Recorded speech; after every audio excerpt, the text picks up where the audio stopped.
Sin Límites es presentado por Tigo. En Tigo, el centro sos vos.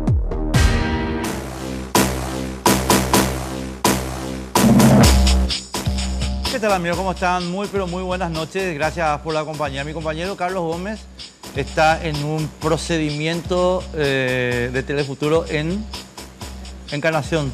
Bueno, así que esa es la razón por la que está ausente hoy.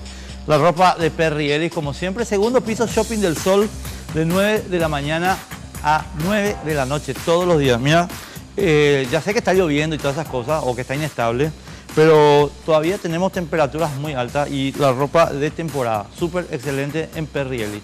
También muchísimas gracias a la gente de Tigo por el apoyo de siempre, la mejor compañía del país, de lejos, sí, para comunicarse sin problema. Bueno, aunque pasaron muchas cosas, se rechazaron las impugnaciones del presidente, del vicepresidente, de los expresidentes, hubo eventos de mucha naturaleza. No tenemos tiempo y vamos a ir directo al grano. Hoy vamos a discutir, estimado amigo, con dos candidatos el tema del jurado de enjuiciamiento de magistrados como excusa, pero en general la justicia en el Paraguay. Y vamos a darle la bienvenida primero al diputado Oscar Tuma. ¿Qué tal, Oscar? ¿Cómo te va? ¿Cómo estás? Un gusto estar en tu programa. Saludo a Sergio y bueno, un gusto, Enrique, como te dije, estar acá y compartir con vos. Muchísimas gracias. Sergio Godoy, ex asesor jurídico de la Presidencia de la República y candidato a senador. ¿Qué tal, Sergio? ¿Cómo estás? Muy bien, Enrique. Saludo a Oscar y a la teleaudiencia. Gracias. Gracias. El motivo de la excusa de la invitación es una intervención de Sergio en medios de comunicación de días pasados, hablando de despolitizar el Consejo de la Magistratura y sacar la representación política, a raíz de lo cual yo tiré unas puteadas en redes sociales, ¿verdad? Y hubo una respuesta también de tu parte, Oscar. Entonces, me gustaría que Sergio empiece explicando un poquito cuál es su propuesta. Sí, brevemente me dejan explicar. Yo fui parte de la Comisión de Reforma Judicial, justamente también con Oscar, y ahí, bueno, tratamos justamente las leyes del jurado y del Consejo. Y más o menos a los 1 año y medio, 2, fuimos articulando los proyectos para luego presentar al Pleno. Y en eso me fui dando cuenta de esta necesidad. Creo que era casi unánime la influencia desmedida del Parlamento, sobre todo en estos dos órganos, y la necesidad de una modificación constitucional para eliminar esta representación o para regularla o para disminuirla. Pero todos sabemos lo que representa una modificación constitucional. No solamente implica este ámbito de la justicia, sino otros como el juicio político, la reelección y varios otros temas, ¿verdad? Entonces, mientras esto va madurando, me surgió la idea de por qué no plantear antes de esta modificación el retiro de la representación parlamentaria de estos dos órganos. Así fue que propuse la idea. Hablé hace 2 o 3 semanas, le comenté al presidente, establece que nuestro sistema democrático está basado en valores, en la libertad, la igualdad y la justicia. Y los parlamentarios están obligados a velar por el cumplimiento de la Constitución.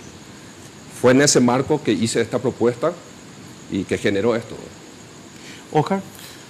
Bueno, retirar la representación ahora es imposible, ¿verdad? Porque existe un mandato constitucional y aparte quedarían las dos instituciones acéfalas. En lo de la reforma, cierto, trabajamos con Sergio y lastimosamente el Ejecutivo, porque tenía la posibilidad de hacer, no se implementó esas modificaciones tanto en el Consejo de la Magistratura y en el Jurado de Enjuiciamiento, a pesar de que esos proyectos están terminados, así como también otras reformas de códigos. Políticamente no hubo interés por eso, a pesar de que hubo casi 1 año y medio de estudio, no se propusieron al Pleno, no se aprobaron.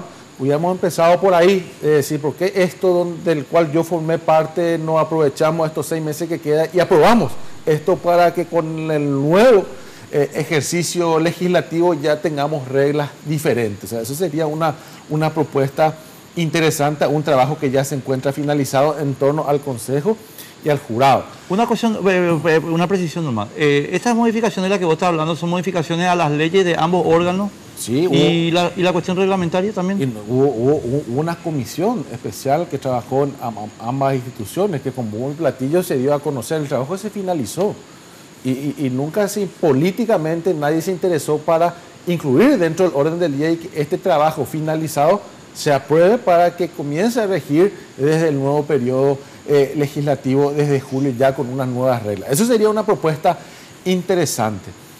Yo tampoco estoy de acuerdo. Y sí, lo manifesté en ese estudio, digo que tiene que tener un representante, debe existir una representación por parte de los magistrados, fuera de los ministros de corte. Podríamos disminuir de 2 diputados pasar a 1, de 2 senadores pasar a 1. Tendríamos que darle un espacio a un representante fiscal y con eso generar una pluralidad mayor dentro de la institución. Pero yo no comparto cuando nosotros queremos atribuir a la clase política el mal de este país. Porque los representantes que están dentro del Consejo de la Magistratura y dentro del jurado del juiciamiento sale generalmente de la venia de ese líder con mayor fuerza política en ese momento. Yo fui parte del jurado de enjuiciamiento porque Horacio Cartes quiso que yo sea miembro del jurado de enjuiciamiento y González Daer fue 2 veces presidente porque el presidente quiso que él sea presidente. Entonces pasa muchas veces por la designación que nosotros deseamos o que nosotros buscamos para que esa persona ocupe la institución. Hay buenos políticos. Yo le conozco, Sergio es compañero de mi hermano, una excelente persona.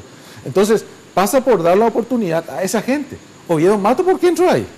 Porque la clase política y porque hubo una venia del presidente de la República para que él sea miembro del jurado de enjuiciamiento, igual que González Daer. Entonces yo siempre digo, somos nosotros, los líderes de los partidos, los que tienen la responsabilidad de generar esa depuración.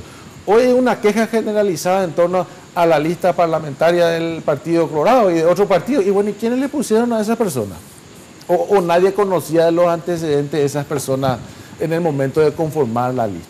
Entonces, yo creo que tendríamos que nosotros hacer un examen de conciencia y decir, bueno, nosotros mismos tenemos que comenzar a cambiar para que los otros cambien. Así como hay malos diputados, hay buenos diputados. Como hay malos senadores, hay buenos senadores. En la iglesia hay gente corrupta. Sí. En la prensa hay gente corrupta. Totalmente. En los gremios hay gente corrupta. En el Poder Judicial hay gente corrupta. Entonces, pasa por designar a los mejores para que eso sirva de esperanza para otra persona entrar por ese camino. Yo creo que por ahí pasa la solución. Una cosita. Sergio, ahí Óscar acaba de plantear 2 temas que yo quiero señalarte particularmente porque uno teórico y otro práctico, sí. ¿Verdad? Que entre paréntesis yo suscribo la posición de Óscar. Sergio, quedó mira, y te lo pregunto así, buena onda, quedó realmente como un acto de cinismo. No te digo a vos personalmente, decimos al movimiento Honor Colorado, plantear que hay preocupación sobre la situación del Poder Judicial, cuando que Horacio es el que le apoyó a Óscar González Daer y a Oviedo Mato, ¿verdad? Entonces, cuando el movimiento Honor Colorado dice, vía Sergio Godoy, tenemos que cambiar esto, uno dice, che, pero espera un poco, 4 años estuvieron, o sea, hace 4 años estaban en el gobierno, ¿qué pasó ahí? Mira, Enrique, yo siempre digo que hay puntos de inflexión, hay cosas que maduran y un día revientan, ¿verdad? Uno está claro que esta es una posición mía, yo no sé en qué medida el movimiento en sí apoya, ¿verdad? Pero sí es una posición mía que yo le comuniqué al presidente, como el ámbito judicial nos atañe, porque soy abogado. Yo entiendo que este sistema, ¿verdad?, es perverso, es altamente corrupto, y vi en esta solución y me pregunté por qué si nosotros tuvimos en nuestra democracia un defensor del pueblo que durante 8 años no fue nombrado, un ministro de la Corte que estuvo creo que casi 4 años por reconducción tácita, una fiscal hoy propuesta que habiendo vencido todos los plazos legales para designar una ley que justamente presentó Óscar, no la están designando. ¿Por qué no hacer un gesto positivo? Yo no soy, no me cierro tampoco, claro que tiene razón en mucho lo que dice Óscar. No son que los parlamentarios nomás son los buenos y la sociedad, ojalá hubiese sido así, ¿verdad? O que un parlamentario nomás es bueno y todo, no es así.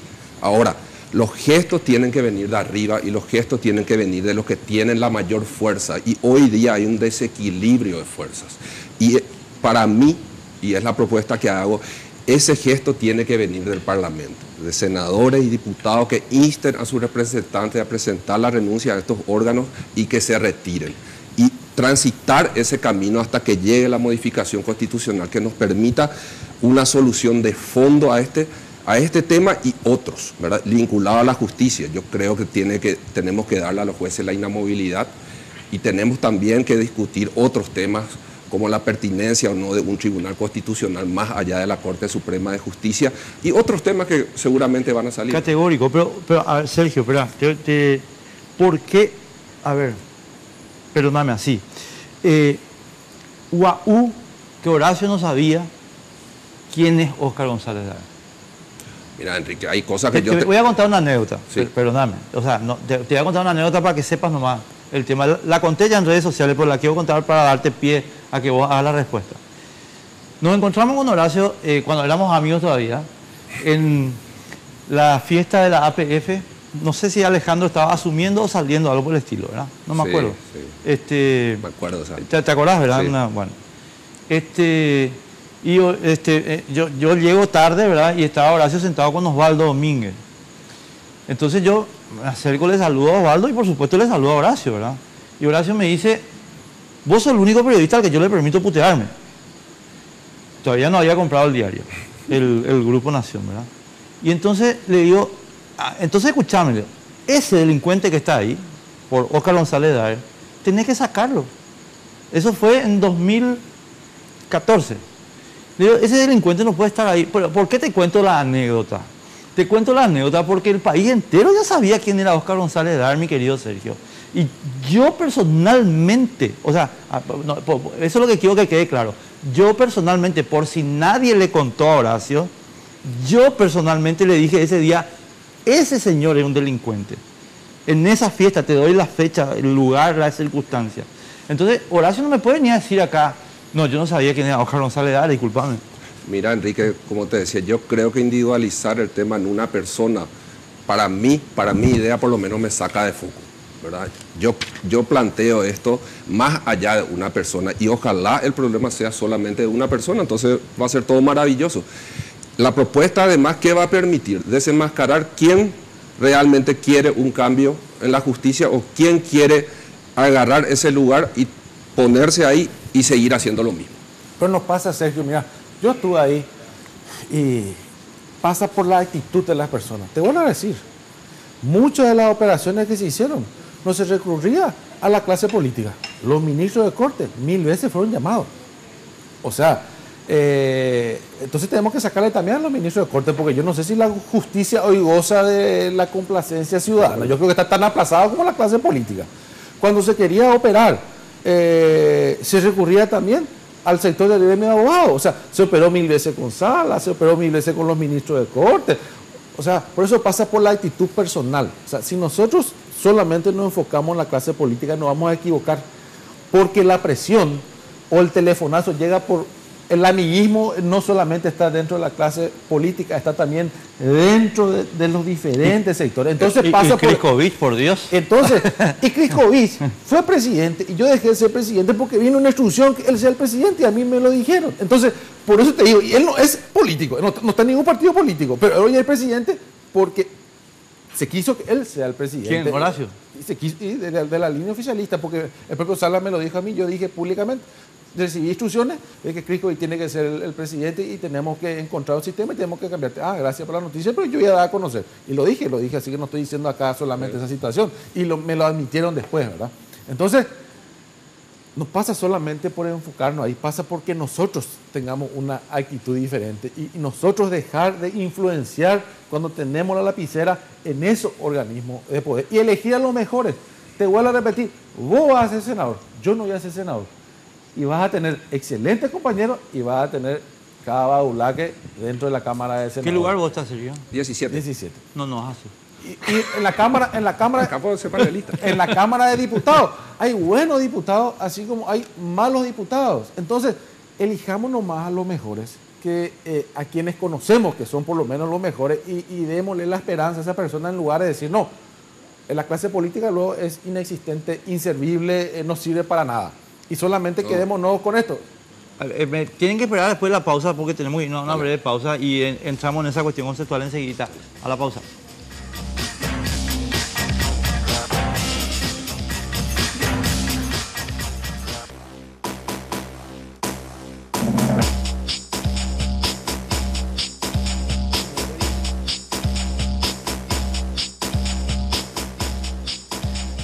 Bueno, la cuestión conceptual ahora que estaba planteando un poquito Oscar y que también yo tengo un disenso contigo. Yo en mis redes sociales, Sergio, hice una crítica a tu posición y voy a repetir ahora, así que pido disculpas un poquito porque es la siguiente. El concepto democrático es que la justicia emana del pueblo. La justicia no es un elemento corporativo en la democracia, sino que es el surgimiento de la voluntad popular en los tribunales. En consecuencia, todos los sistemas democráticos establecen que el mundo representativo, ¿verdad?, es el que informa el Poder Judicial. De hecho, la Constitución española, lo mencioné expresamente, tiene una disposición clarísima. La justicia emana del pueblo, punto. Y la Constitución de Estados Unidos tiene un sistema normativo que deposita 100% de las nominaciones judiciales en el campo político. ¿Quiénes son los que no hacen eso? Los fascistas. Los fascistas son los que agarran la representación corporativa y dicen no, la universidad y la cosa. Y yo, con todo respeto, Sergio, y termino con la introducción, porque eso es lo que quiero que vos me saques un poquito. A ver, ¿quién dijo que la universidad es mejor que el mundo político? Para mí, Criscovich no es mejor que el mundo político, es mucho peor, porque anda disfrazada de virgen y es abogado de González Daer. Señor Criscovich, a usted le digo, con todo respeto. La representación de los abogados está totalmente politizada, no tiene representación parlamentaria, pero una representación política. Entonces, yo lo que sacaría es la representación corporativa y se quedan los políticos. Mira, Enrique, cuando estaba hablando, me reía y voy a explicar por qué, ¿verdad? Entiendo antes, siguiendo con lo que decía Oscar, no soy ingenuo, no quiero nomás decir que este es un problema de la clase política y que todos los otros son buenos. Repito, no es así, ojalá hubiese sido así. Ahora, entiendo que tenemos que empezar a transitar el camino de la independencia del Poder Judicial. No puede ser que un juez quede sometido desde que va a entrar en terna, desde que es designado y durante sus funciones a un poder político, sobre todo. ¿Por qué? Porque para entrar en terna, para ser designado, para mantenerse en el cargo, para ejercer el cargo, siempre hay un poder político encima. Y yo le decía, ¿qué va a hacer el juez si recibe la llamada después del que le ayudó en este proceso, le ayudó a ocupar su lugar? ¿Qué va a hacer? Cambiamos la ley normalmente. No, pero espera, hay que cambiar la Constitución para darle inamovilidad. No. Y yendo a lo que decía Enrique, si me permitís. Sí, perdón. Es el sistema judicial, los órganos judiciales van en dirección diferente a los otros órganos democráticamente y electoralmente hablando. Justamente ellos están para proteger y hacer velar la Constitución y las leyes por sobre encima incluso de las mayorías eventuales que se puedan dar. Entonces no es el mismo sistema. Claro que sí, el pueblo instituye los órganos, pero ellos están para otra cosa. Por eso es que a los jueces tienen que tener una alta autoridad moral, porque hay situaciones límites en la democracia que ellos deciden y nosotros tenemos que empezar a transitar ese camino. Hace poco nomás vi que sacaron una medida cautelar para no presentar declaración jurada de bienes. O sea, el miércoles creo que fue el miércoles. Sí. Al final resolvieron que sí, ¿verdad? Pero claro que son señales y yo lo primero que dije, miren, este está proponiendo esto y mirá la animalada que hacen esto, porque se pasan también haciendo animalada, no soy inocente, claro que sí. Pero vos sabés eso, Sergio, vos sabés que eso la Fiscalía lo tiene y lo implementó con Díaz Verón desde hace 3 años atrás, porque es cuestión de googlear y yo decía, ¿cómo puede ser que la Fiscalía y los fiscales no hagan su declaración jurada y le exijan a los otros hacer su declaración jurada? O sea, hay una protección. Vos decís, las señales son importantes, las señales políticas. Una señal política importante. Ya no le llamo fiscal. Díaz Verón no puede estar ahí. Señal política, por eso está ahí. Entonces, Esa es la señal política que la ciudadanía espera. Esas son las cuestiones, hermano. Cumpliste los 5 años, no existe reconducción tácita, andate a tu casa. Pero existe una protección política sobre él, por eso sigue estando ahí. Entonces, yo entiendo lo que vos decís. Vos querés señales políticas. Pues tenemos muchos ejemplos para señales políticas. Otra señal política, tener 3 ministros enjuiciados. Tenés que, no es solamente un sector, tenés que o sacarlo o tenés que absolverlo. Tener una designación de una fiscal internada, que como vos decís, una ley que yo presenté, ya pasaron todos los plazos. Y hay que cumplir, o la rechazás o la aceptás. Entonces no es pertenencia a un solo sector, hermano. Pero es un problema que se contamina. Y la clase política tiene otras alternativas de donde decir, estamos cambiando. Tenerlo de la fiscal Quiñones, tenerlo de los ministros de Corte, tenerlo de Díaz Verón. Soluciones rápidas, inmediatas, que yo estoy seguro que en estas condiciones se pueden dar. Esas son las señales que yo creo que la ciudadanía hoy espera, Oscar, como para decir que... Si me permitís, yo creo que estamos totalmente de acuerdo. Yo por eso hablaba de un punto de inflexión. Llega un momento en la historia de la humanidad, en la historia de nuestro país, que revientan las cosas. Entonces miremos esto como una oportunidad y transitemos el camino que a gritos pide la justicia. Sin justicia no va a haber paz social. Todo es cuento, ¿entendés? Entonces yo veo en este momento esa oportunidad. Vos que sos crítico y estás en el ámbito, habrás notado ya ciertas señales, ciertas cositas que el fiscal ya se animó a más cosas en varias ramas. ¿Por qué? Porque ya no hay una fuerza tan fuerte, ya ven que hay ciertas debilidades. Hoy día ya no se dicen muchas cosas por teléfono, por ejemplo, ¿verdad? Y la gente se va a cuidar de llamar nomás a un fiscal o de atropellar nomás a un juzgado. Entonces vamos a aprovechar eso para cambiar, porque están dadas las situaciones para arrancar una reforma judicial. No, la reforma, por eso te digo, tenemos 6 meses. Vos estás cerca del presidente. Nosotros hemos terminado el trabajo del Consejo de la Magistratura y del Jurado de Enjuiciamiento de la nueva ley. Voluntad política es la que se necesita. Los votos están en diputados. Es cuestión de decir, señores, esto tiene que estudiarse, se pone en orden del día y Eliana lo tiene que poner en orden del día. O sea, hemos hecho el trabajo, la reforma del Código Penal está finalizada también. Si no lo hacemos ahora, va a empezar el nuevo periodo legislativo y va a empezar desde cero. Yo esta historia la tengo desde la época de 10 periodos atrás, de 10 años atrás, estamos empezando con... Entonces, tenemos esa alternativa. Yo lo que no quiero nomás es de que la clase política es la culpable de todo lo malo. Te vuelvo a repetir, hay gente buena dentro de la clase política y gente mala. Ahora, tenemos que sacarle nosotros el respaldo. La gente buena tiene que ocupar los espacios y esos espacios tienen la obligación política, los líderes que tienen la confianza ciudadana, de decir, yo sé lo que vos sos. No puedo no saber lo que vos sos. Y si yo te pongo otra vez dentro de mi lista, y bueno, yo soy cómplice, pues si yo tengo la posibilidad de no colocar, entonces yo estoy generando el cambio. Y hoy hay líderes que tienen la posibilidad de decir, no, Enrique, yo contigo no cuento más, porque yo quiero dar otro mensaje diferente. Y yo soy el que te sostengo políticamente a vos. Yo te doy todo y gracias a mí vos vas a hacer, no te mereces más, Sergio el que va a hacer, ¿verdad? Y yo creo que esos cambios es lo que la ciudadanía espera. Sí. A lo que voy nomás es, yo siempre digo, Oscar, cuando era estudiante y leía la Constitución, el derecho constitucional, yo decía, esto es una maravilla, la representación plural, van a elegir los jueces, van a jugar los jueces, pero después nos dimos cuenta que no funciona. No funciona el sistema. Hay una injerencia muy fuerte del poder político. Y lastimosamente esa paloma que surge, se llame Oscar, se llame Pedro, Sergio, no va a tener la fuerza suficiente. Cierto es lo que decirlo del gesto político. Y inclusive podemos promover esas promulgación de las leyes, de los proyectos de leyes que se han presentado. Pero mientras tanto, yo insisto con este gesto. Es importante que los parlamentarios den ese gesto. Y te digo más, el Ejecutivo también debería dar y retirar su representante. Bueno, puede dejar céfala... ¿Cómo va a dejar céfalo si son 8? Van a quedar con 3, con 4 y se modifican 2 artículos. No, la conformación pues está establecida por... No podemos nosotros violar la Constitución. Pero no es violar, Oscar. El código es 5 en el jurado. O sea, vas a dejar vacante un cargo de... Cambiar 2 artículos. El artículo del Consejo, que habla de quórum legal y de deliberaciones, y el, bueno, pues en todo caso lo que tenés que hacer entonces lo que tenés que plantear es bueno, para mí es inaplicable la situación. Yo sinceramente, perdón, Oscar, ahí una cosita nomás.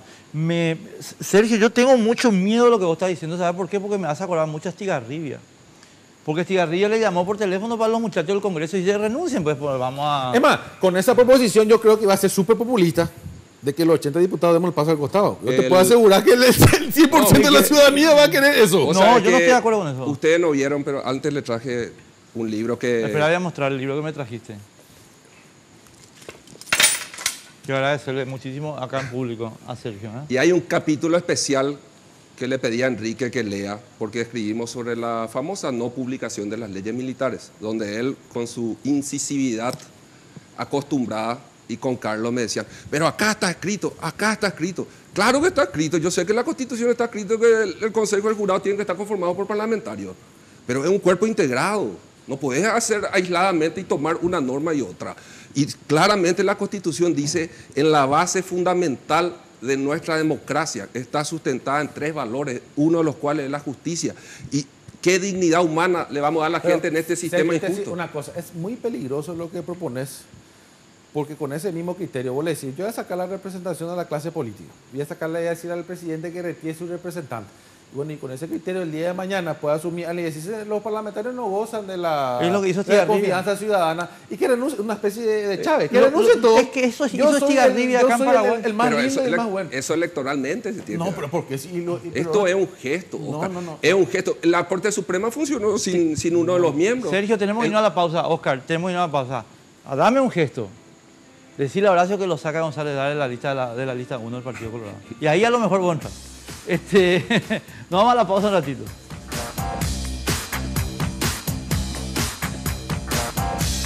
Se viene el torneo local más importante de todos y con él Tigo te trae una promo que no podés dejar pasar.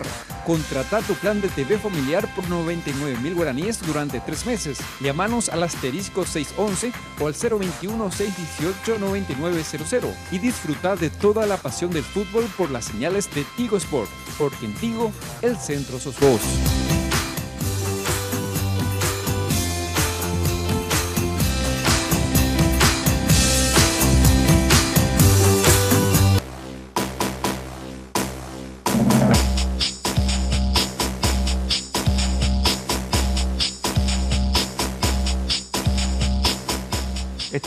Si yo cuento, no, voy a contar. Nunca hubo un presidente, estimado amigo, que haya empezado su periodo con el poder político que tenía Horacio Cartes y con el apoyo ciudadano que tenía Horacio Cartes para hacer las cosas bien. Y mi querido Sergio, yo sé que hay gente que trató de hacer bien las cosas. Y no te digo porque estés vos acá, pero se hicieron mal las cosas. Enrique, yo siempre digo, Winston Churchill mantuvo a Inglaterra durante la guerra incolume, hacia así el ataque de los nazis. Ganó la guerra contra los nazis y no fue reelecto. Es cierto. Porque el humor de la gente es el humor ahora. Es difícil que la gente juzgue actualmente algo objetivamente. Yo sinceramente creo que el gobierno va a tener una libreta de calificaciones que dentro de un periodo corto de tiempo se va a mirar y se va a valorar. Hubo más aciertos que errores, claro que hubo muchos errores, pero hubo más aciertos, de eso yo estoy plenamente convencido y el tiempo va a demostrar. A ver, ¿qué más? No, yo te digo una cosa ahí, permitime. Es obvio que una obra humana tiene aciertos y errores. Eso creo que no hay nada que discutir, ¿verdad? Todos nosotros vivimos en aciertos y errores. ¿Sabes lo que pasa, Sergio? La destrucción institucional no es un hierro menor. Y yo no me estoy refiriendo todavía al 31M, que sinceramente no lo quiero traer a colación el 31M acá porque no... Me estoy refiriendo a González Daer, al jurado de enjuiciamiento, a esto que está contando Oscar, que yo creo que es verdad. Que es, ¿por qué va? ¿Presidente quién va a ser? Oscar González Daer.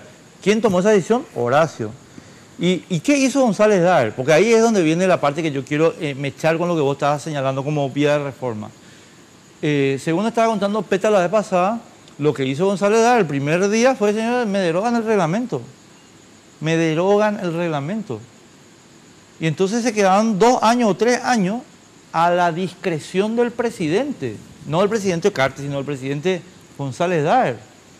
Y ahí pasó cualquier cosa, mi querido Sergio. Esos son los signos políticos de los que estamos hablando, creo. Lo que pasa es que yo siempre digo, ¿por qué Estados Unidos es tan fuerte? Porque sus instituciones son fuertes. Claro. Y nosotros acá las instituciones se debilitan porque nosotros, cuando tenemos el poder, forzamos a la institución. Yo te puedo asegurar que vos le podés sacar a los políticos. Igual van a operar con los ministros de Corte porque ya lo hicieron otras veces. Igual van a operar con el sector de las universidades porque Criscovi, hoy su presidencia es producto de un telefonazo. Porque eso lo dijo él, me lo dijo Sala y ya no se discute más. Y, o sea que no pasa, por eso te pasa por la actitud de uno. Uno tiene que dejar de alzar el teléfono y uno comenzar a cambiar. Porque o voy a sacar a los diputados, puedo irme yo, pueden ir los dos senadores. Pero igual van a operar o con Sala, o con Criscovi, o con los dos ministros. Y van a operar peor porque va a ser sin control. O sea, aquí yo quiero entender. Pasa por la actitud de uno que vos podés decir, esta es una buena persona, sé que es abogado, él puede ser miembro del jurado, hay una confianza ciudadana, vamos a probarlo. Ya depende de él el no recibir esa llamada o no hacer caso. Pero no significa que porque vos no estés, no lo van a hacer con otros actores, porque te vuelvo a repetir, con ese criterio, para dar una luz de esperanza, tendríamos que poner a todos clérigos. Yo no creo que tampoco la solución pase por ahí. No, al contrario, va a ser más podrido el asunto. Por eso te estoy diciendo. No creo que pase por Creo ahí. que en ese punto estamos de acuerdo y mezclando un poco lo que decía Enrique, lo que decís, Oscar. Repito, para mí creo que hay que trazar un camino. El camino es eliminar esa representación política de estos dos órganos. Hay puntos de inflexión en toda la historia. Este para mí debe ser un punto de inflexión y empezar a transitar ese camino. La gente pide a gritos este cambio. Me decía un periodista la otra vez, sí, la Conmebol. Y yo le dije, sí, pues la Conmebol es fuerte, la Conmebol tiene fuerza, puede venir a Murubicharoga y hablar. Pero ¿cuántos hay ahí que se le está quitando lo que no corresponde y no tienen voz? En esa injusticia, mientras haya eso, no hay paz social. Y yo entiendo, claro, repito, no soy ingenuo. Sé que no son los únicos malos de la película. Hay otros, pero esta propuesta nos va a servir para desenmascarar a esa gente. Pues no claro que hay riesgo, pero ¿por qué no si vamos a ver su actuar? No le desenmascaras porque el operativo, hermano, no sale de algunos lugares del que tiene la lapicera. Vos dejás la lapicera y vas, eso es lo que tenemos que nosotros comenzar a operar. Te vuelvo a repetir, vos le sacás a los dos diputados y yo te puedo asegurar, se operó 1000 veces sobre Criscovi, se operó 1000 veces sobre los ministros de Corte que son inamovibles. O sea, 1000 veces ellos recibieron llamadas, o sea, no pasa solamente por los dos diputados, los dos senadores. Nosotros no nos reuníamos y nos decían, o sea, me llamaron acá, hay que operar a tal lugar. O sea, por eso te vuelvo a repetir, nosotros cambiemos de actitud, nosotros dejemos de alzar el teléfono o en todo caso pongamos a personas que no te va a atrever a llamarle porque después va a salir a decir, ¿sabes qué? Me llamó fulano a pedirle. Yo te estoy denunciando. Te vuelvo a repetir, lo de Criscovi hoy, ya te dije, producto de cómo surgió. Las dos presidencias de González Daer, porque me gusta que tiene que ser él, y perfecto, no hay problema meterle si tiene los votos, lo que sea. Entonces no es el problema. Acá pues no, el problema el diputado es el que le llama al diputado. No, el diputado es el que recibe el llamado de arriba y tiene que cumplir porque no tiene una independencia. Lastimosamente eso es así. Entras con una soga al cuello que tenés que cumplir lo que haces. Para más se creó un vicio terrible. No te gusta y le sacás. A pesar de que la ley dice que tiene que ser por juicio político, nos removimos nosotros miembros del jurado y del consejo por mayoría coyunturales. O sea, lastimosamente destruimos la institucionalidad del jurado y del consejo como nunca antes. Oscar, yo siempre digo que la vida es radiografía y remedio. La radiografía estamos totalmente de acuerdo. Estamos en un sistema altamente corrompido, corrupto, influenciable. Yo entiendo como un remedio, no sé si es un placebo o no, esta propuesta podía ayudarnos a transitar el camino, ¿verdad? Pero entiendo también que lo que ya decíamos antes, que dependerá de una modificación constitucional de fondo, los cambios radicales de la justicia. Lo que sí estoy convencido es que este grado de influencia política en la justicia no se podría dar en una democracia que pretende que su sistema de justicia sea independiente. No creo que pueda ser posible. ¿Yo por qué te digo esto? Si te vuelvo a decir, yo no voy a ser senador. Vos vas a ser senador por más que Enrique diga que el Partido Popular nos mete 17, yo estoy seguro que sí. No tengo por qué defender. A lo mejor una posición fácil para mí sería, no, mejor que se vean todos los políticos, a lo mejor veo una luz de esperanza por otro lado.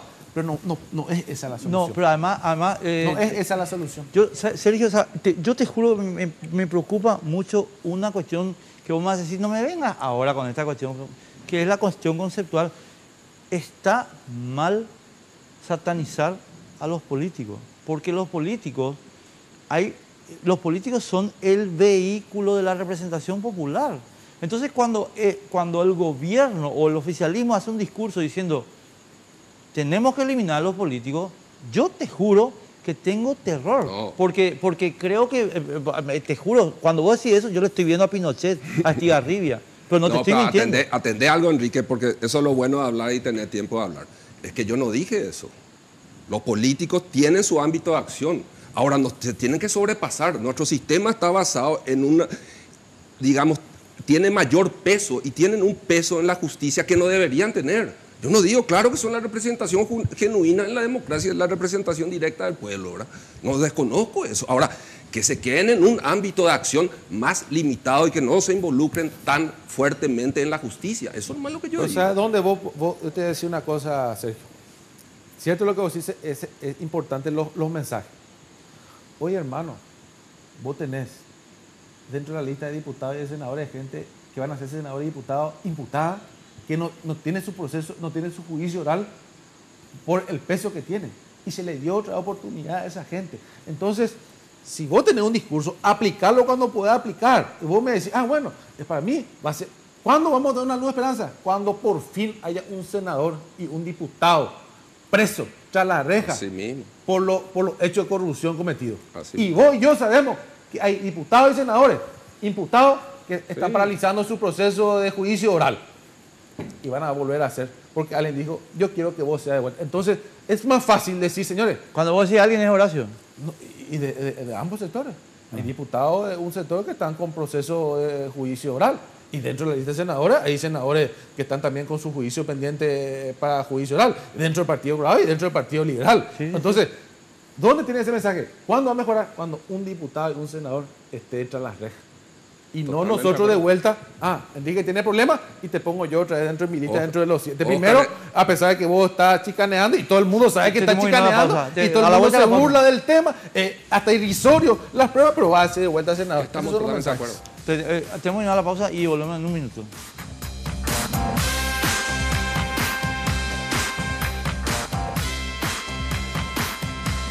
El estrés y las contracturas cervicales son dos de los problemas nerviosos más frecuentes de hoy día. La utilización del vibromasajeador orgánico Jack es un enorme paliativo para esas afecciones, ya que actúa como un descontracturante muscular, favoreciendo el óptimo funcionamiento del sistema nervioso central. Solicita tu Jack a Dismar Salud y Cultura al 021-527-610 y 0982-380-527.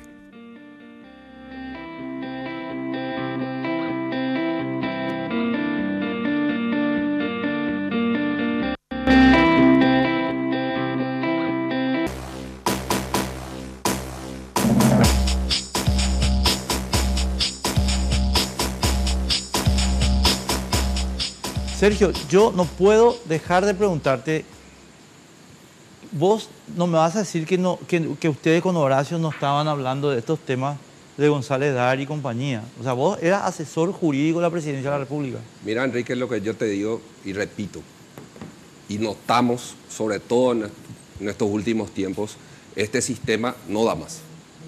Yo fui claro y dije, quien esté metido en este sistema, sea amigo o esté en la vereda de enfrente, se tiene que ir.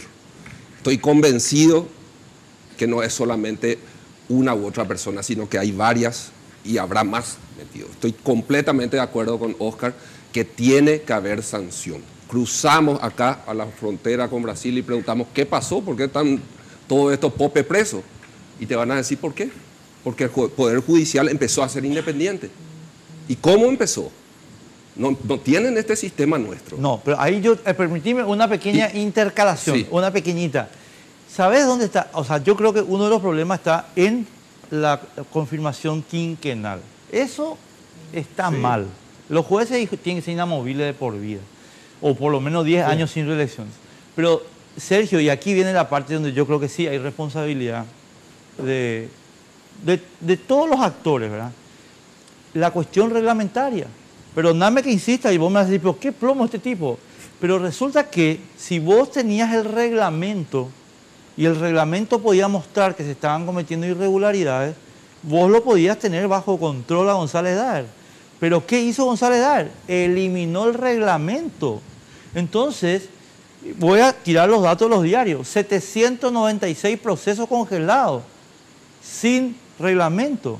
Eso no es inocente. Claro, Enrique. Pero eso no es culpa de los políticos. Pero, ¿cómo no? No, es culpa de Óscar González Dávila. No creo que solo, te repito, si va a ser solamente una persona la responsable de este sistema de justicia, sería magnífico. Te doy 2 nombres. Bueno, pero para no individualizar, Es que tenés que individualizar porque eso es lo que queremos. O sea, lo que queremos no yo lo que quiero es que empecemos un camino, tomemos esto como un punto de inflexión y desenmascaremos a esas personas. ¿Quiénes realmente quieren cambiar o quienes realmente lo único que quieren hacer es sacar la figurita para poner su figurita y seguir haciendo lo mismo?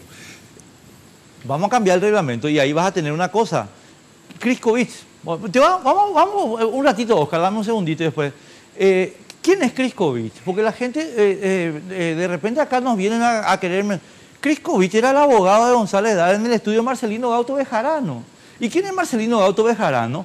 Es el antecesor de González Dávila en la comisión de hechos que son bastante cuestionados. No quiero que me querelle su excelencia. Entonces, un momentito, ¿y son del Parlamento? No, el señor Gauto Bejarano era un gran señor, un profesor, doctor de corbata y traje italiano, que se iba a la facultad y decía, pues yo enseño acá Derecho y Cicerón. No. Un ratito antes de Oscar nomás. Yo no estoy acá para defender a nadie, Enrique. No, yo no quiero... Me siento medio yo estoy defendiendo a uno. No, yo lo que quiero que vos me digas, vamos a sacrificarle, pero con nombre y apellido. No, yo te digo lo que a mí atañe y lo que yo puedo hacer, que es esta propuesta que quiero llevarla adelante, de ser posible ahora, o si me permite la gente llegar al Senado, que confío en el olfato de Oscar que sí, no en el tuyo. Y bueno, así. Oscar. No, pasa por la actitud. Nosotros no tenemos que satanizar ni a la clase política ni segmentar el mal de este país.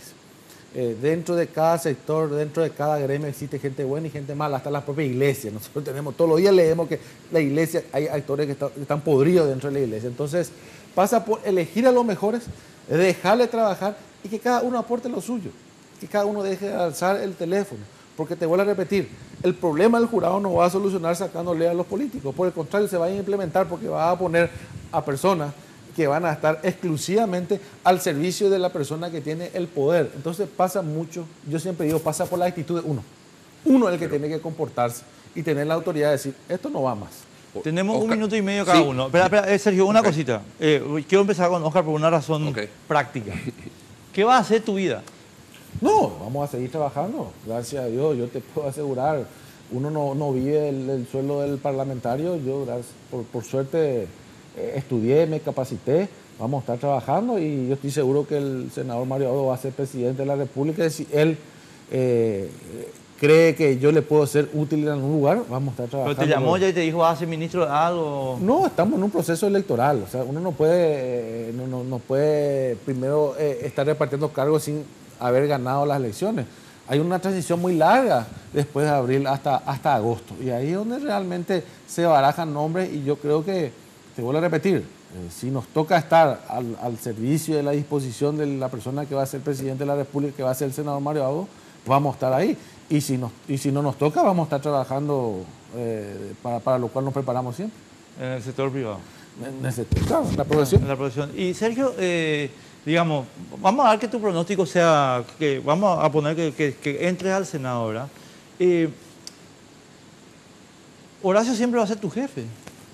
Sí, claro que va a ser mi jefe hasta que entre al Senado, ¿verdad? No. Porque pues nosotros saben, la gente que conoce el Caracú sabe bien que yo soy una persona que le digo a él las cosas y él muchas veces comparte y muchas veces no comparte. Pero yo tengo autonomía, pero no creo que eso es inútil decir ahora. Ojalá que vea en el Senado y ahí van a verme actuar. Esto me nació a mí, ¿verdad? Yo le comenté como una propuesta que iba a realizar. Él me dijo, te animo a que la haga antes, ¿verdad? Pero con el problema que le podía llevar a él. Yo estoy hablando así y digo que se vaya, sea amigo o esté enfrente de gente que está ahí, ¿verdad? O puede estar ahí. Y le puede traer problemas políticamente mi actitud. Y es una señal que es algo propio, ¿verdad? Y espero seguir demostrando eso en el Parlamento. Tengo otros proyectos, pero yo le escuché mucho a Oscar y muchas de las cosas en el diagnóstico coincido totalmente con él. no en el remedio. Yo entiendo que hay otras formas y si confiamos tanto y tenemos personas que pueden dar, ¿por qué no animarlas que hagan ahora y tomen ese gesto político? Porque el ejemplo tiene que venir de arriba. Nuestra sociedad está corrompida, no es solamente los parlamentarios, ojalá hubiese sido así. Tenemos corrupción en todos los estamentos, tenemos órganos donde hay autoridades que están más que en la época de Stroessner, ya están como hace 35, 40 años. Y bueno, entonces, repito, tenemos que dar ese gesto político. ¿Y de dónde? De un órgano que tiene un desbalanceo de poder, tiene mucho poder en la justicia. Sergio, muchas gracias por venir, sinceramente, y gracias por el libro. Gracias. Oscar, muchísimas gracias por venir también. Sé que te sacamos de tus vacaciones, te trajimos así, esforzado. Muchísimas gracias por venir, muy amables ambos. Y nosotros seguimos enseguida con el doctor Antonio Arbo para hablar del tema de la vacuna de varicela como excusa, pero de fondo, ¿cómo se compran las medicinas en el sector público paraguayo? Sí.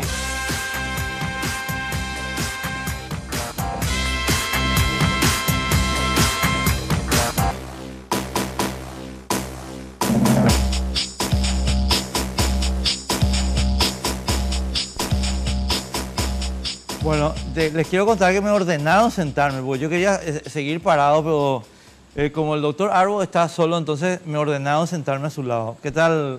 Antonio Arbo, ex ministro de Salud y además uno de los principales infectólogos y pediatras de nuestro país. ¿Qué tal, Tony? ¿Cómo te va? Un placer estar en este programa y un saludo muy particular para vos y toda la audiencia. Gracias. Tony, vos sabés que cuando surgió el tema de la vacuna de varicela, yo en la radio, en Monumental, en un momento dado dije, el doctor Arbo es el autor de toda esta película, incluso de la posición de la Sociedad de Pediatría. Entonces, entré como con una especie de desconfianza, pero después, cuando se fueron sumando los médicos y se fueron sumando las evidencias que vos empezaste a aportar, quedó clarísimo que eran ustedes los que tenían razón y no el ministerio.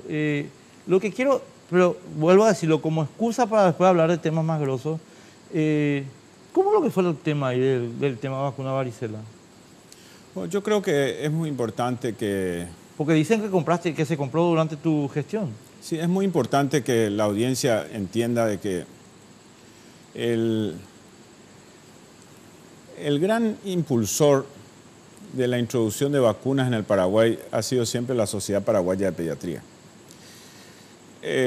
Y quisiera rememorar algunas cosas que son muy importantes para la audiencia, ¿verdad? Cuando en el año 2003 el Paraguay era el último país que no había introducido la vacuna contra la principal causa de meningitis en los niños menores de 2 años, es una bacteria que se llama Haemophilus influenza, la Sociedad Paraguaya de Pediatría repetidamente solicitaba al gobierno que introduzca la vacuna. Y así en el 2003 se introduce esa vacuna. Paraguay fue el último país de Latinoamérica que introdujo la vacuna de Haemophilus influenza. Eso fue en el año 2003. Posteriormente, cuando aparece la vacuna contra la principal causa de diarrea viral en los niños, el virus se llama rotavirus, la vacuna aparece en el año 2006. Apenas aparece la vacuna, la Sociedad Paraguaya de Pediatría insistió por sus propios medios, en la forma en que puede, haciendo como posición, comunicados, etcétera, para que la vacuna se introduzca en el Paraguay. Y esa vacuna se introduce en el año 2009-2010. Lo mismo ocurrió con la vacuna contra la principal causa de neumonía y meningitis que quedaba después de haber desaparecido el Haemophilus influenza con la vacuna, que era el neumococo. Y esa vacuna se introduce en el 2012. Posteriormente, cuando estuvimos en el ministerio, ¿qué hicimos? Es producir la equidad en el acceso a vacunas de todos los niños y niñas del Paraguay con respecto a todos los niños de Latinoamérica. Y así introducimos la vacuna contra el cáncer de cuello uterino. ¿Por qué introducimos esa vacuna? Porque el cáncer de cuello uterino era la principal causa de muerte de mujeres jóvenes en el Paraguay. Eso implicaba no solamente muerte, sino también dejaba familias totalmente desprotegidas, porque sabemos que en parte importante de la población paraguaya son las madres, las que son el sostén son digamos, el tronco conductor de esas familias. Familias que quedaban sin madres eran familias que tenían, digamos, implicaban una catástrofe para los hijos. Entonces, esa vacuna lo introducimos en el año 2013 y cuya repercusión no la voy a ver yo, o sea, lo vamos a ver como ministro, yo estaba seguro de eso, lo vamos a ver dentro de 20 años recién. O sea, cuando las chicas vacunadas lleguen al... Exactamente. Y lo mismo ocurrió con otras vacunas que teníamos pendientes, que era la vacuna de hepatitis A, contra la causa más frecuente de hepatitis en los niños, y después con la varicela, que era una enfermedad inmunoprevenible. Imagínense, el Uruguay ya había introducido la vacuna en el año 1999, y nosotros estábamos en el año 2013, estábamos 15 años, y todavía no estábamos introduciendo la vacuna. Entonces era un gran rezago. Entonces eso se igualó en esa gestión. Entonces, un aspecto importante que siempre nosotros hemos sido defensores es que cuando el Estado compre vacunas, compre a través del fondo rotatorio.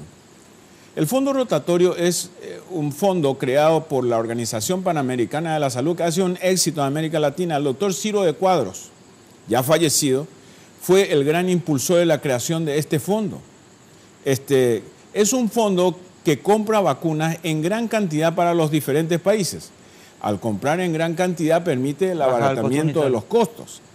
Entonces, cuando fui ministro, nosotros sostuvimos de que todas las vacunas siempre se compren a través del fondo rotatorio. ¿Para qué? Para evitar el vicio de la corrupción de las compras directas con la industria farmacéutica, cosa que se ha visto en otros países. Entonces, se respetaba un canal de compras, un canal que siempre ha sido adecuado, y ese fue el sistema. En el fondo rotatorio existe una infinidad de vacunas y cada país es autónomo, y hace un par de días la Organización Panamericana de la Salud sacó un comunicado diciendo que cada país es autónomo de elegir la vacuna que le considere conveniente. Pero ahí voy, nosotros en el campo específico que te preocupa, de la varicela, compramos esta vacuna. La vacuna se introduce y la que se compra es una vacuna que en ese momento parecía buena, la vacuna, digamos, de procedencia coreana, que tiene una cepa particular.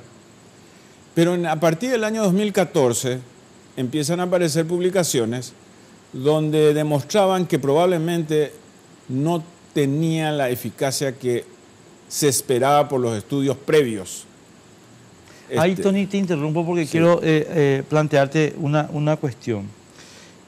Vos muy bien señalás el tema de la industria farmacéutica, pero yo lo que digo y lo que estoy sosteniendo durante todos estos días de la controversia sobre la vacuna en la radio, es que la OPS y la OMS no son inmunes a la influencia de la industria farmacéutica.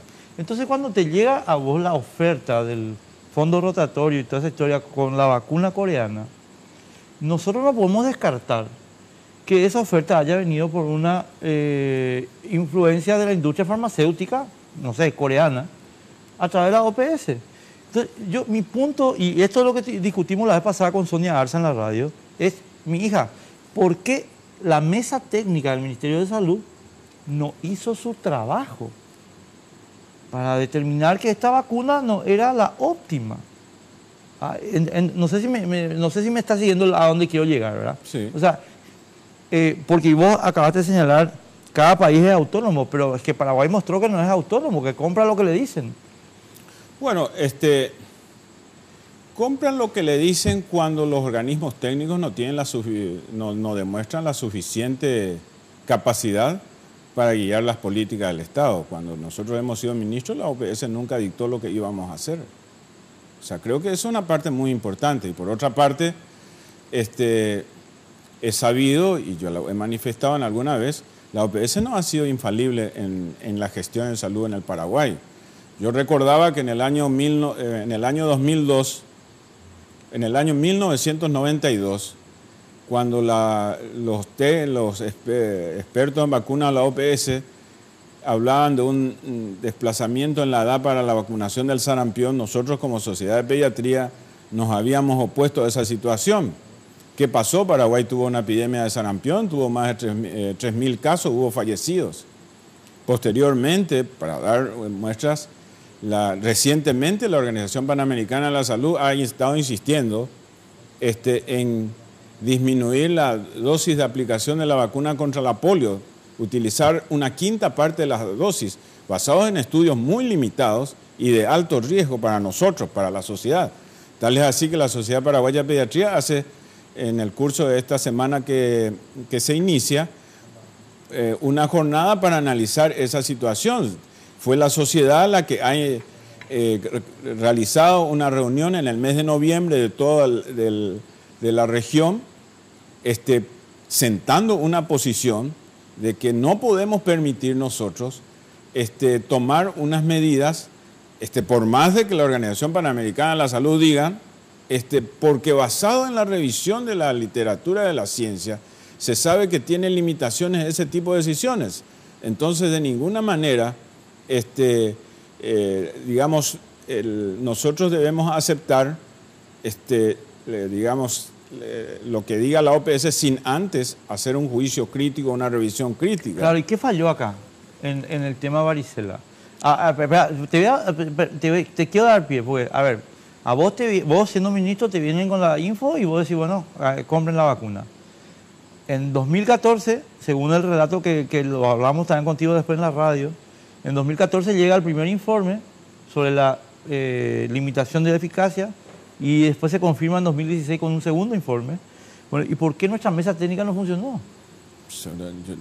Esa pregunta ya la tienes que hacer a quienes están en la mesa técnica. No, ya sé, pero ¿sabes por qué te pregunto, Tony? Ahora, la Sociedad Paraguaya de Pediatría, cuando hace su evento, porque la Sociedad Paraguaya de Pediatría hace su evento científico anualmente, y lo hizo en Encarnación, tuvieron la gentileza de invitarme a una conferencia magistral sobre qué el Paraguay debía mejorar en inmunización.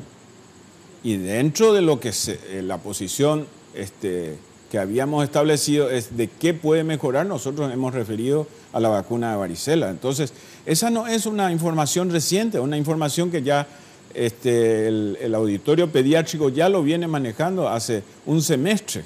Entonces, esto surge al tapete porque, se genera una entrevista. Sí, en la última hora. Que muchos han querido deformar el sentido de la entrevista, pero esa entrevista no la solicité yo, no la hice yo. No, eso, entonces, Tony, o sea, lo hemos expresado en esa situación, pero es una información que ya venía de un semestre. No, correcto. Para mí el asunto grave es, para mí el asunto grave desde el punto de vista institucional, como te dije en la radio, yo no puedo discutir elementos técnicos de la vacuna porque no tengo ni la más remota información sobre el tema, ¿verdad? Pero el asunto grave desde el punto de vista institucional es que hay unos mecanismos establecidos, no sé si en la Carta Orgánica del Ministerio, no sé dónde, que están previstos para este tipo de contingencia y que no funcionaron. Entonces, ha sido una debilidad institucional porque el Comité de Inmunizaciones no se estaba reunido hace más de un semestre, no se reunía para... y hubiera sido una situación muy propicia este tipo de temas. De hecho, este tipo de temas se tocan dentro de lo que sería el Comité Asesor de Vacunas. Yo he sido presidente del Comité Asesor de Vacunas hasta antes de ser ministro. Sin embargo, después ya no he sido parte integrante del Comité Asesor de Vacunas. Pero en mi obligación, yo siempre he estado interesado, puede decirse, en la salud del Paraguay, sin que sea un autor, porque desde el año 2013 no soy un ciudadano más dedicado a la academia, dedicado a la docencia, pero al tener ese tipo de información yo no me puedo guardar esa información y lo transmito en el ámbito de mi actuación, que es el ámbito académico. Entonces, lógicamente, creo que ha habido en este momento una sensatez digamos, del Ministerio, que en una nota dirigida a la Sociedad Paraguaya de Pediatría, comunican de que van a hacer una reunión para analizar este problema y que es el ámbito que debe realizarse. La Sociedad Paraguaya de Pediatría hizo la última semana... Pero el ministro dijo el viernes que a pesar de esas notas van a seguir aplicando la vacuna.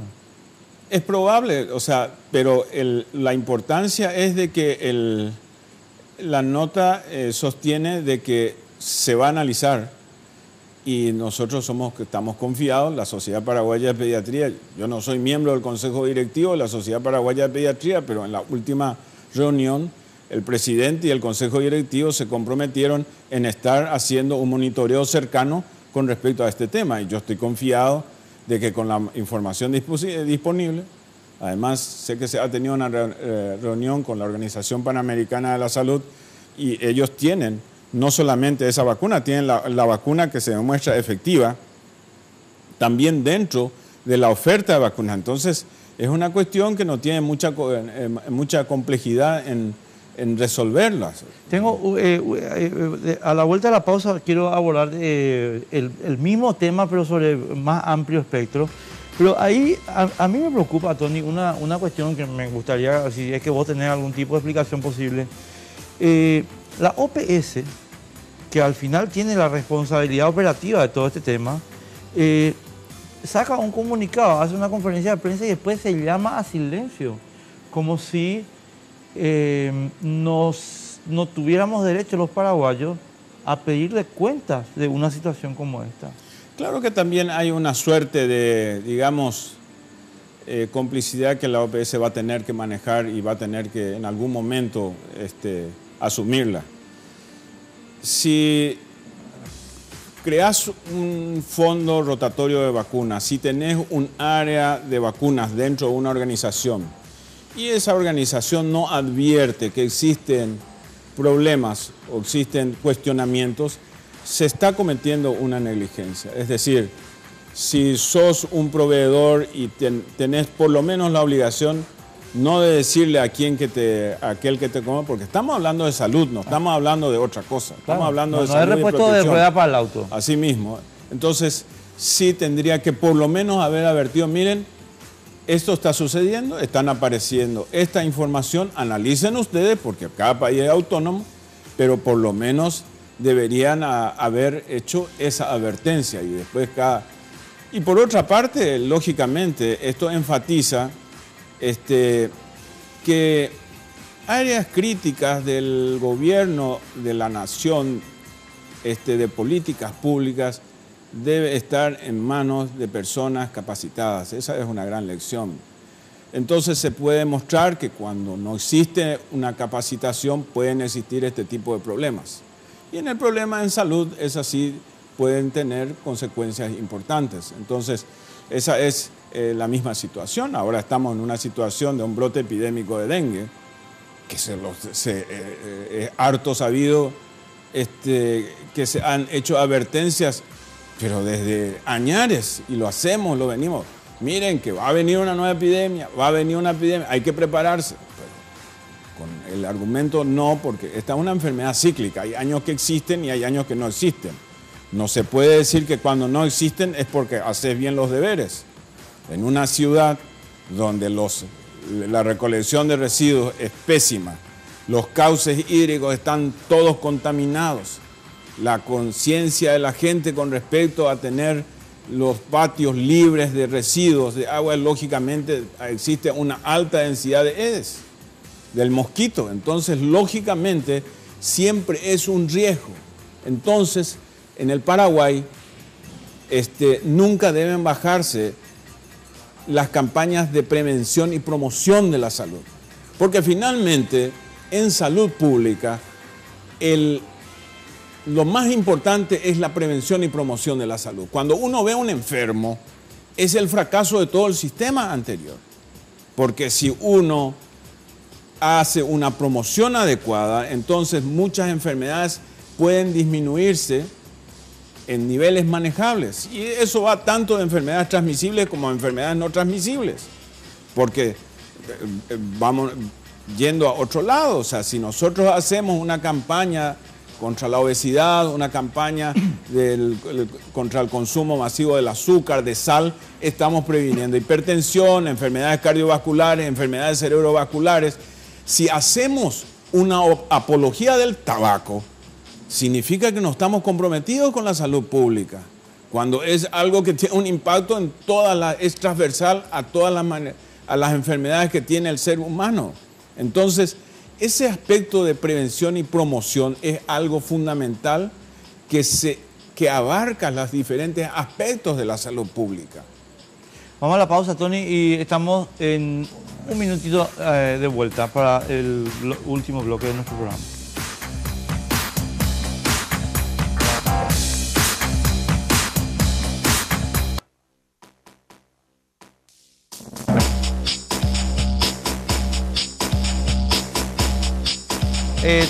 Estamos en el último bloque de nuestro programa con el doctor Antonio Arbo.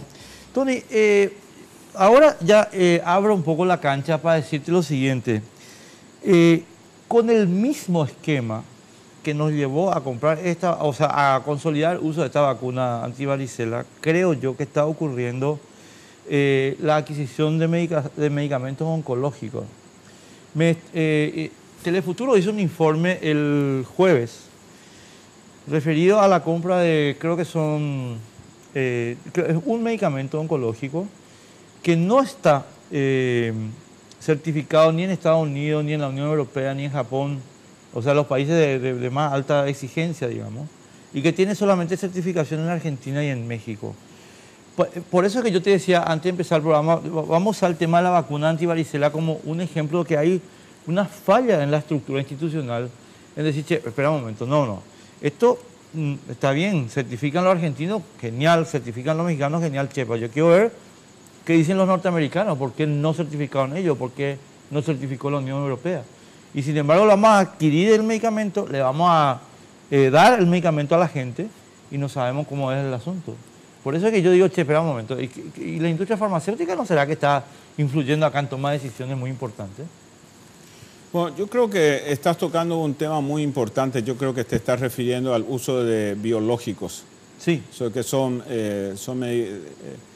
El problema de los biológicos es su alto costo. Se considera que va a absorber o absorbe del 20 a 25% del presupuesto que existe en medicamentos de cualquier sistema de salud para la compra de los mismos. Y el otro elemento importante es que los biológicos son para enfermedades graves, habitualmente, son para catástrofes, enfermedades oncológicas, trasplantados, enfermedades autoinmunes. Entonces, requiere eso de un cuidado extremo dentro de las decisiones en la compra de biológicos. Es deseable de que ante cualquier biológico que se introduzca exista una certificación por un organismo independiente de la industria que lo produce. Porque no solamente debe verse bioequivalencia, sino también bioactividad y bioactividad demostrable. Eso es un aspecto muy importante que se tiene que tener con este tipo de medicaciones. Yo creo que la organización que aprueba medicamentos de Estados Unidos es una institución de alta fortaleza de confiabilidad. También la australiana, la EMEA, que es la organización europea. Entonces son elementos muy importantes que deberían tenerse en cuenta cuando se está hablando de estos productos porque impactan extraordinariamente la salud. Es cierto que existe todo un movimiento de abaratamiento, de necesidad de abaratamiento. También en el caso del Paraguay se sabe que los mismos productos tienen a veces un costo mayor que en otros países. Entonces es toda una necesidad de regulación que existe con respecto a eso. Explícame otra vez eso. Por ejemplo, voy a usar, disculpame la grosería, ¿verdad? aspirina en Paraguay es más cara que aspirina en Argentina. En algunos casos existe esa problemática de que cuando se han hecho estudios que han comparado el precio de la misma medicina en Inglaterra, en Colombia, etcétera, y demuestran que en el Paraguay de repente pueden estar más altos. Entonces aquí debería hacerse un trabajo entre todos, donde por una parte la utilización de los biosimilares deberían tenerse elementos que lo regulen, donde un factor muy importante sería la aprobación por agencias regulatorias de alta confiabilidad. Ellos dicen, perdón Tony, pero para me echar sobre la información de la semana, ¿verdad? Ellos dicen que Argentina y México son de alta confiabilidad. Yo le estaba escuchando a Sonia Arza justamente hablando en esos términos. Y creo que también a la gente de IPS. Entonces, espera un momento. Yo no tengo ni un elemento para decir que los argentinos no son serios ni nada. Lo que sí puedo decir es que los norteamericanos tienen como que más recursos para hacer más seria o más profunda o más rigurosa la investigación sobre un medicamento. Cuando ocurre eso hay que ver en qué criterios se basan en la aprobación.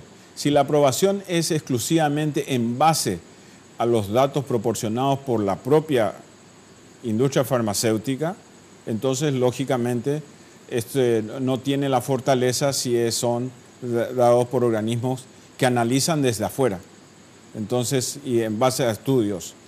Porque el problema que muchos biológicos de biosimilares tienen es que carecen de estudios. Entonces, son moléculas que pueden ser similares, pero están adoleciendo de estudios que lo demuestran. O sea, moléculas similares, el biológico... En la composición química. Claro. Pero demostración de su eficacia debería ser demostrado en estudios clínicos. Creo que... Estudios clínicos vos le llamás a que se pruebe en pacientes. En pacientes comparando con la droga.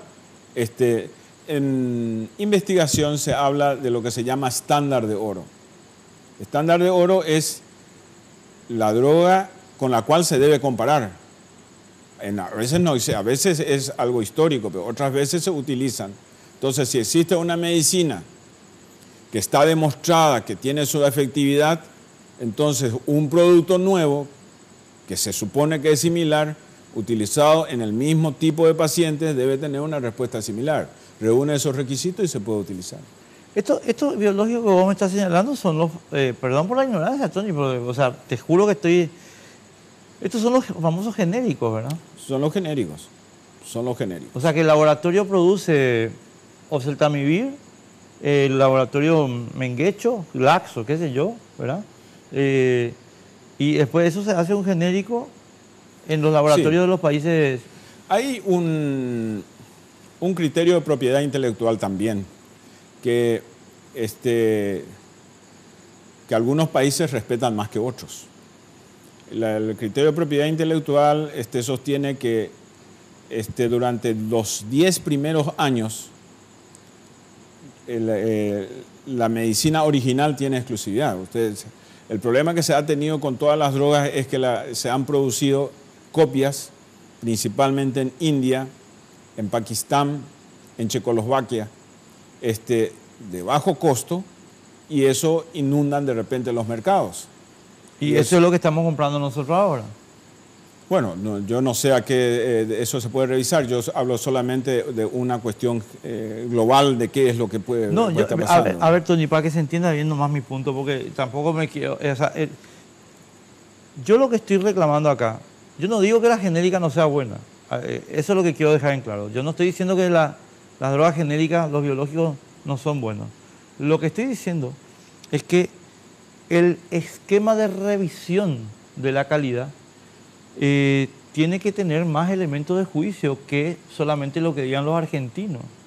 ¿Por qué? Porque el sistema argentino, igual que el nuestro y el mexicano, que son los dos que se están usando, el argentino y el mexicano, para justificar esta compra, yo te estoy hablando por lo publicado, no tengo ninguna otra información más que lo publicado en los diarios, es tan permeable a la influencia de la industria farmacéutica como puede ser el sistema paraguayo. Sin ninguna duda, los estándares en el mundo son la EMEA, que es la Agencia Europea de Medicamentos, y la FDA, que es la Agencia Norteamericana de Medicamentos. Esos son los estándares. Y le sigue en tercer lugar la australiana. Es decir, que si un fármaco ha sido aprobado por la EMEA o un biológico, se puede considerar de una alta seguridad. Si un fármaco ha sido aprobado por la FDA, se puede considerar de alta seguridad, o por Australia probablemente también se puede publicar. Luego ya vienen los otros que ya están debajo de los niveles de exigencia de las primeras. Y ahora te pregunto, como persona que ejerció la administración del Ministerio de Salud, ¿y por qué nosotros no tenemos eso, digamos, institucionalizado? Es decir, chicos, espera, no vas a usar el estándar argentino, vas a usar el estándar australiano. Si querés hacer sur-sur, ¿verdad? Como dicen ahora, o el estándar norteamericano. Bueno, yo creo que eso debe analizarse punto por punto, ¿verdad? No, pero te digo, vos que fuiste ministro, digamos, que le llamás a tu subsecretario y le decís, mi hijo, no me rompas acá con esto, me traes el estándar australiano, no me embromes con... Bueno, es cierto, el Paraguay es muy permeable, o sea, hay que reconocer, en el Paraguay la corrupción ha permeado a todos los estratos, o sea que no hay ningún estrato que no sea susceptible a corromperse, pero si se insiste en esos criterios generales de que de respeto a agencias que tienen un alto estándar, yo creo que vamos a ir en buen camino. Pero es que no lo estamos haciendo. Bueno, yo no estoy en el ejercicio del... No, es que yo te lo pregunto a título de consulta, ¿verdad? Porque yo le dije esto a Sonia, esto que te estoy preguntando a vos, se lo planteé a Sonia Arza en Radio Monumental y ella, su respuesta fue, pero sí nos reunimos. Ahora, esta vacuna de varicela, por ejemplo, no está aprobada en Estados Unidos ni está aprobada en Europa. O sea, fíjate, para que veas, o sea, la vacuna... Está en Corea. Y de hecho, el principal comprador de esa vacuna es la Organización Panamericana de la Salud. Entonces, a mí que no me digan que no es... Ahora, pero también la Organización Panamericana de la Salud no solamente tiene esa vacuna, tiene también la otra. De hecho, Argentina quiere la vacuna. Ahí es donde yo vengo, Tony, y hago el cuestionamiento que te estoy repitiendo y repitiendo cansinamente, que es, pero ¿por qué esa organización le dice a Paraguay, che, mira, tengo las dos vacunas, pero te voy a alentar a que compres la coreana? ¿Entendés? Ahí es donde está, a mi modo de ver, el asunto oscuro, que no está explicado. La OPS no explicó ese tema. Bueno, yo creo que la OPS, esa es una parte que debería tenerse. La observación que yo haría es que no hizo la advertencia. La advertencia que debería haber hecho, miren, está apareciendo esto, estamos en seguimiento, estamos estudiando. Y después miren, a pesar de que ha aparecido esto, nosotros tenemos otros estudios que digan, eso no ha aparecido. Entonces, por eso yo mencionaba debilidad, pero esa debilidad se sustituye con la fortaleza de las instituciones nuestras. Claro, pero es que ahí es donde tenemos más debilidad todavía. O sea, la OPS es débil, imagínate, porque... Ahora, tenemos que caminar a que las instituciones nuestras sean fuertes, ocupadas por técnicos, las mejores mentes tienen que contribuir a eso y no, digamos, no debe haber otro sesgo dentro de lo que es salud. La salud es muy importante, la salud requiere conocimiento, requiere tecnicismo, requiere honestidad. Son elementos muy importantes porque finalmente la población paraguaya no tiene forma, no existe, el ciudadano no tiene la información para decir esto no es bueno, esto. Entonces necesita de que los organismos técnicos estén suficientemente capacitados y nosotros creemos que si se vuelve a reunir el Comité Asesor de Vacunas en forma periódica, como lo obliga la ley y todo lo demás, creo que iríamos mejorando. Pues, ¿sabes lo que pasa? Que cuando asume un gobierno y te dice, mira, el ministro va a ser Antonio Barrios, uno dice, mira, está poniendo un técnico de salud en salud. Y después después de 4 años, se produce esa famosa declaración de que el tabaco no causa lo que causa. Entonces, 4 años a vos te dijeron que el tema estaba en manos de un técnico. ¿Entendés? Pero 4 años. Bueno, pero a ustedes, pero nosotros sabíamos. Está bien, ustedes sabían, pero no. A ver, Tony, yo no quiero generar ninguna controversia, simplemente estoy tratando de señalar que la cosa es muy débil, porque acá te viene alguien... Fíjate, mira, yo creo que, por ejemplo, otros países, y voy a referirme a México. México ha tenido debilidades y fortalezas en la elección de sus ministros de salud. Fíjate que fue, por ejemplo, ministro de Salud de México, Jesús Kumate. Jesús Kumate era un académico de alto grado, era miembro del Colegio Nacional de México, un colegio que reúne a la máxima intelectualidad, había sido presidente de la Sociedad de Infectología, había sido director del Hospital Infantil de México, una de las principales figuras en la inmunología mexicana. Él me invitó a colaborar en un libro suyo, con un gran recuerdo lo tengo, y fue una figura muy prominente. Pero después, ¿quién fue el secretario de Salud? Fue Julio Frenk. ¿Quién fue Julio Frenk? Fue un salubrista de la mayor, de una calidad intelectual trascendental. Al salir de la Secretaría de Salud de México, fue decano de la Escuela de Salud Pública de Harvard. Actualmente es director de la Universidad de Florida. Entonces, nos revela el alto tecnicismo con que otros países, recientemente en el Perú, quien es actualmente el ministro de Perú, es Abel Salinas, es un médico graduado en el Hospital Infantil de México. Él era, cuando se lo nombra, era presidente de la Sociedad Peruana de Pediatría, es decir, tenía un alto nivel académico. Entonces, eso es lo que siempre uno busca, no solamente en el área de salud, en el área de educación y probablemente en todas las áreas, es decir, comprometido en el conocimiento. O sea, pero también han habido países, por ejemplo, y circunstancias en que el secretario de salud fue el médico personal, el amigo, etcétera. Entonces, o había nacido en la misma ciudad, y bueno, nosotros debemos mirar hacia adelante. Yo creo que es fundamental. Paraguay va a venir en un cambio de gobierno, entonces es importante que cualquiera sea el que siga, tenga una buena calidad intelectual y humana. Yo lo más lo que digo es, y no tengo absolutamente nada personal con Antonio Barrios, lo que digo es, chicos, después de esta experiencia, ser médico personal del presidente no puede ser el título habilitante para ser ministro de Salud. O sea, así de sencillo, ¿eh? Y aquí estamos viendo cómo funciona institucionalmente eso.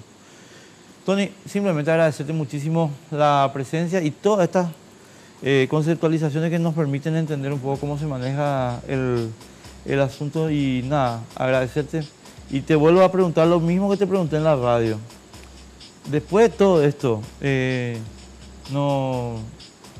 Efraín no te llamó y te dijo, yo quiero que seas ministro. Bueno,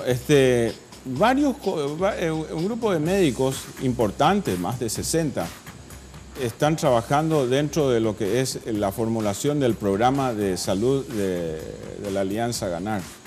Yo estoy dentro de ese grupo que está trabajando, elaborando un documento que puede permitir trazar, que va a permitir trazar una línea de qué es en qué lo que se puede fortalecer el sistema de salud del Paraguay. Tanto en lo que es la parte de promoción, en la parte de asistencia, en la parte de insumos, en la parte presupuestaria. Hay muchas cosas que se pueden mejorar y en esa fortaleza, digamos, va la colaboración. Señores, muchísimas gracias por la compañía. Nosotros nos vemos el domingo que viene a las 21 horas. Y buenas noches. Chau. Sin Límites fue presentado por Tigo. En Tigo, el centro sos vos.